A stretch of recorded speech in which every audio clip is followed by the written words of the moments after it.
Core কমিটির বৈঠকের জল্পনা শেষ হতে না হতেই হয়ে গেল জেলা কমিটির বৈঠক। উল্লেখ্য, গত শনিবার দীর্ঘ ৩ মাস পর বোলপুরের জেলা তৃণমূল কংগ্রেস কার্যালয়ে অনুব্রত মণ্ডলের ডাকে করা হয়েছিল কোর কমিটির বৈঠক।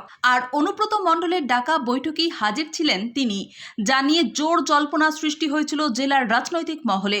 তারপরেই আজ মঙ্গলবার অনুব্রত মণ্ডলের ডাকে বোলপুরের জেলা তৃণমূল কংগ্রেসের দলীয় কার্যালয়ে হয়ে গেল জেলা কমিটির বৈঠক। এদিনের এই বৈঠকে উপস্থিত ছিলেন তৃণমূলের জেলা সভাপতি অনুব্রত মণ্ডল, মন্ত্রী Chandranath Sinha, deputy speaker Ashis Bandyopadhyay, core কমিটির আহ্বায়ক বিকাশ রায়চৌধুরী প্রমুখেরা।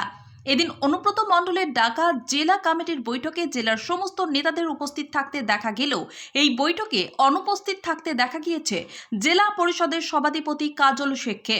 যদিও তিনি ঠিক কী কারণে অনুপস্থিত ছিলেন তা অবশ্য স্পষ্ট নয়। এরপরই ফের একবার জেলার রাজনৈতিক মহলে কাজল শেখের অনুপস্থিতি নিয়ে প্রশ্ন উঠতে শুরু করেছে। অনুব্রত মণ্ডল জানান, ভোটার লিস্ট নিয়ে আলোচনার জন্য এই বৈঠকের আয়োজন করা হয়েছিল এবং আগামী 15 থেকে 16 তারিখের মধ্যে নতুন ভোটার তালিকার কাজ শুরু হচ্ছে, সেই নিয়েও আলোচনা করা হয়। বোলপুর থেকে শুভদীপ গুইয়ের রিপোর্ট, ক্রাইম প্রেস বেঙ্গল নিউজ।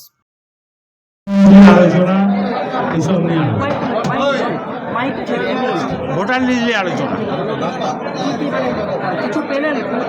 15 তারিখ থেকে তো ভোটার 16 তারিখ থেকে 15 তারিখ থেকে নতুন ভোটার লিস্ট হবে, সেই নিয়ে আলোচনা। সব এমএলএরা ছিল।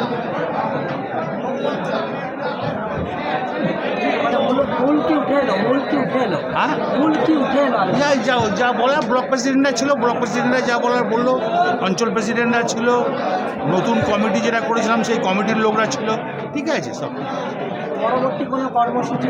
হ্যাঁ, সব যা বলার বলে দেওয়া হয়েছে, নতুন ভোটার লিস্টের সম্বন্ধে বলে দেওয়া হয়েছে, ওরা আছে। আবার যেদিন মিটিং ডাকার মিটিং হবে। ভোটার লিস্টে কি বার্তা দেবেন? সেটা তো বলা যাবে না মাইকে, সেটা তো সাংবাদিক লেভেলে বলা যাবে না, সেটা তো পার্টির আভ্যন্তরীণ ব্যাপার, গোপন ব্যাপার।